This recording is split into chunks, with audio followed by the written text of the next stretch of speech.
그 관제를 하니까 선관위 그 홈페이지 서버나 이런 그쪽은 뭐 관제를 하니까 선거할 때는 어떻게 하느냐 하면은요. 그 이제 각 선관위에 선거 개표기가 있고 그 다음에 개표기를 다 연결하는 그러니까 임시 서버가 있어요. 그러니까 선거 서버가 그 서버는 사는 게 아니고 임대를 받아요. 임대를 받아갖고 뭐 예를 들어 2달 뭐 이렇게 임대를 받아갖고 이제 그 개표 사무소 서버하고 그러니까 개표기하고 연결해가지고 이제 집계를 하고 그 결과를 선관위 이제 본 서버에 홈페이지 서버에 올리고 하는 건데 실제로는 하려 그러면은 이제 그 개표기하고 원래 임시 서버를 그 체크를 해야 되는데 그 임시 서버는 이미 다 렌트를 하기 때문에 뭐 내가 그때 듣기로는 40일인가 뭐 60일인가 하여튼 렌트를 하고 그 다음에 포맷 해가지고 돌려줘버리고요. 이미 그 숫자는 이미 선관위 서버에 등록이 됐기 때문에 그 증거라고 해야 되나? 전산 증거 이런 거는 이미 그 임시 서버에 원래 있을 수 있는데 그거는 뭐 포맷해가 다 돌려줬기 때문에 이거 없을 테고 선관위 서버는 아무리 뭐 네트워크 구성동이 뭐 내가 알기로는 해봐야 소용도 없고 지금 소용이 있는 거는 그나마 그 어쨌든 실제 그 투표함에 투표 내용하고 그러니까 지금 그러니까 선관위 뭐 예를 들어 남아있는 투표가 좀 안 맞을 수도 있잖아요. 뭐 최대한 물리적으로 맞춘다고 했겠지만 그 이미지 파일 이야기가 나오고 있더라고요. 그래서 뭐 이미지 파일도 있을 수 있고 그 다음에 뭐 본 그 투표를 그러니까 실물 투표를 최대한 맞췄을 텐데 그 맞춘다 하더라도 이제 뭐 안 맞는 것도 있을 테고 뭐 한계가 있을 테니까 그거는 어차피 물리적인 거니까 실제로 그거랑 숫자랑 좀 틀린 거 있겠죠. 네. 네, 여러분들, 자, 이 내용이 뭐냐면은 선거관리위원회의 보안 책임자예요. 그 보안 책임자와 저희 신인근의 국방TV가 컨택을 해서 선거할 때 어떤 식으로 서버가 운영되는지 그걸 직접 들었습니다. 그걸 이제 녹취를 해서 오늘 공개를 한 저희들만이 취재를 했던 내용입니다. 단독 취재죠. 자, 이 내용이 뭐냐?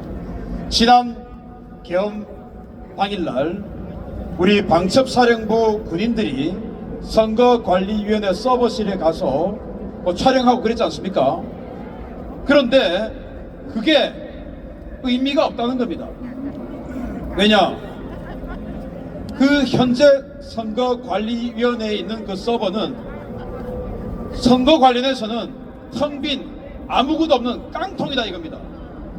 아까 이범규 박사님이 말씀을 하셨던 그 리스, 선거를 할 때마다 이 선거관리위원회가 서버라고 하는 컴퓨터를 리스를 했습니다. 지난 대통령 선거 할 때 1억 8천여만 원을 지출을 해서 서버 27대를 리스했어요.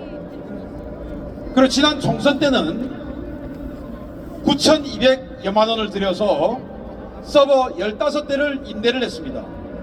그런데 우리 대한민국 선관위가 1억 8천만 원이 없고 9천만 원이 없어서 그 서버를 빌리겠습니까? 아닙니다.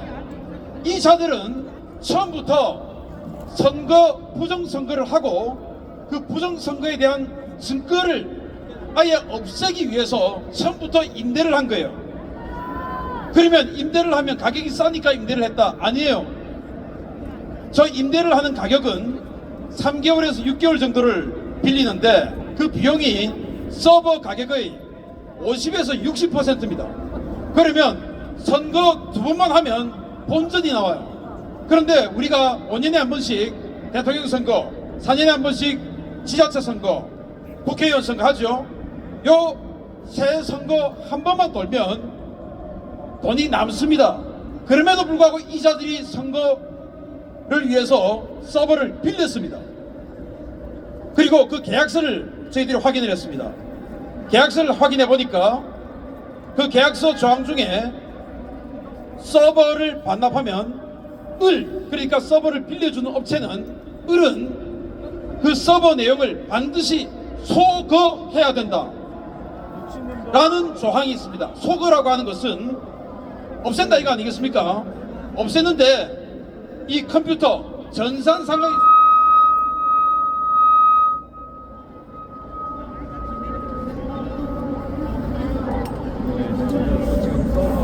이 컴퓨터 전산상의 용어 중에서 소거라는 말은 포렌식을 할 수 없게끔 만드는 것을 뜻합니다.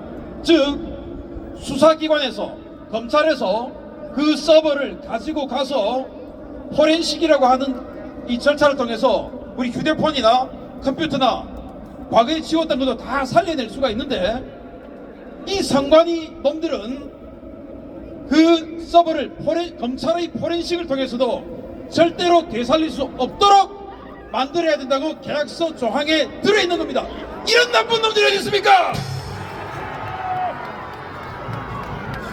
이것은 선관위가 애초에 부정선거를 하고 그 부정선거의 증거를 인멸하기 위해서 여태까지 존재해왔다라는 것이고, 아까 저와 전화통화를 인터뷰를 했던 그 관계자의 말에 따르면 정말 기가 차는 것이 지난번에 국정원에서 선관위 서버에 대한 보안 문제, 해커들이 마음대로 들어갈 수 있더라 라는 걸 밝혀냈지 않습니까? 그런데 그건 기존에 있는 선관위 서버의 문제고, 실제 선거할 때 들어오는 27개의 임대 서버, 15개의 임대 서버, 이런 것들은 아예 보안 자체를 안 한다는 겁니다. 원래 그냥 아예 안 한다는 겁니다. 해커가 어떠한 제지 없이 들락날락거려도 아무도 모르고 아무도 관심이 없다라는 거예요. 세상에 이런 법이 어디 있습니까? 그래서 국정원이 선관위의 보안이 굉장히 취약하다라고 했던 거는 그나마 양반이고, 실제로는 보안이라는 게 아예 존재하지 않고 마음대로 북한이든 중국이든 민주당이든 누구든지 들어와서 마음대로 조작을 할 수 있게끔 만든 게 선관위 선거 서버였던 겁니다. 그래서 그 관계자, 아주 높은 사람이에요. 그 관계자의 증언에 따르면 선관위 서버를 까서는 밝혀낼 게 하나도 없다라는 겁니다. 그러면 뭘 해야 밝혀낼 수 있느냐? 바로 선관위에 보관되어 있는 투표 용지, 그리고 선관위가 개표를 할 때 그 스캐너에 집어넣었던 그 파일, 그리고 선거인 명부, 이 세 개를 같이 대조해봐야 알 수가 있다 이겁니다. 그러려면은 국회가 움직여야 되는데 이 국회가 말이 듣겠습니까? 그러니 국회를 해산해야 되지 않습니까? 윤석열 대통령 다음 주에 돌아오실 겁니다. 돌아오시면 힘이 생깁니까? 아니에요. 윤석열 대통령께서 힘이 생기려면 이 국회 구조를 바꿔야 됩니다. 부정선거를 밝혀내고 윤석열 대통령에게 힘을 실어주려면 국회를 해체시켜야 됩니다. 자, 이 한마음 뜻으로 묵시자! 싸우자! 이기자! 감사합니다.